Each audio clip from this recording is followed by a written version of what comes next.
My next question is to Mr. Vijay Borges. You are a project director of Directorate of Technical Education, and you have been working tirelessly in inculcating maths, science, and computational abilities in young people. My question is slightly overlapped.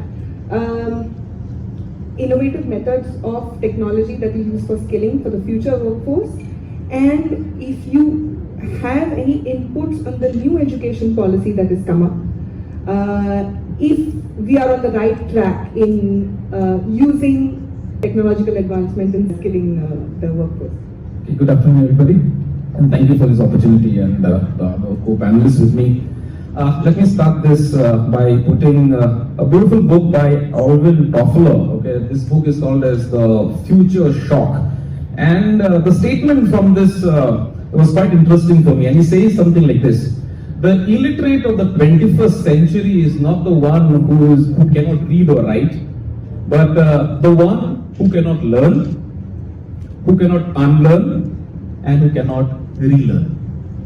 Now, coming to this, and the project which I am coming into is basically that we are into the school education, okay? And that's where we want to come up. And the point which the moderator took is, are we adapted to that? Are we currently, doing something that today what we do in schools is what the workforce would be ready for the industry tomorrow? And I think so the cue I will take here is from the National Education Policy 2020.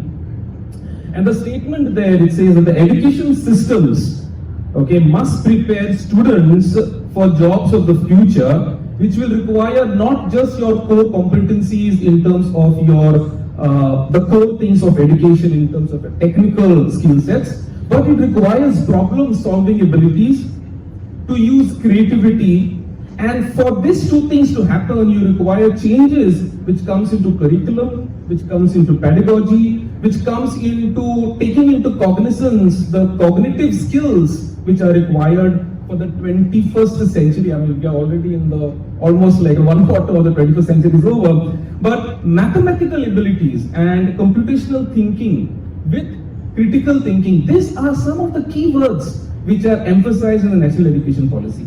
My statement would be like, yes, it is the need, and that's the natural demand of what we require to do in school education. And I think so that India, okay, is on the right track. Now, what are the challenges? The challenges would be for any kind of a workforce in the future, wherever the future lies, or how we go about it, would be on how do we do upskilling and how do we do the reskilling of this particular workforce.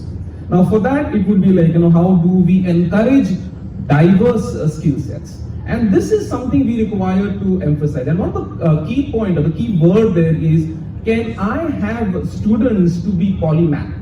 Now, what does polymath mean? Is basically people who are adopted to learn across verticals. Education many a times is working in silos. You say science, okay, you look into maths, which is maybe related, but when you talk about liberal arts or you talk about sports, these are something like, it is not blending together, but you require to have breaking these silos, working across these particular domains, which is very required, which is very much essential.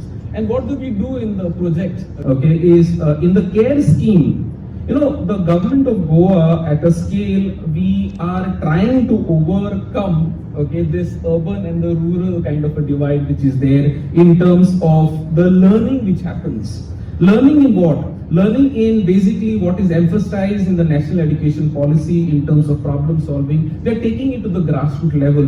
To all the people who initially did not have a chance, okay, to come into this kind of a learning. And what do we try to build this on? Three things. One is essential core skills, which are on numeracy, which is on scientific abilities, which is on ICT. The next is competencies. The competencies are on your communication, on your collaborations, which are there in this pedagogy which you are trying to adopt. And the last part is on character qualities. And what do I mean by character qualities? Very essential for a student from the early age to be curious, to be persistent, to be an initiator, to be an adopter, and to be a leader. And this is something we have really looked down to emphasize in the kind of curriculum for the last 3 years which is happening through this coding and robotic education in school scheme, okay, in all the aided and government schools in the entire state. Thanks.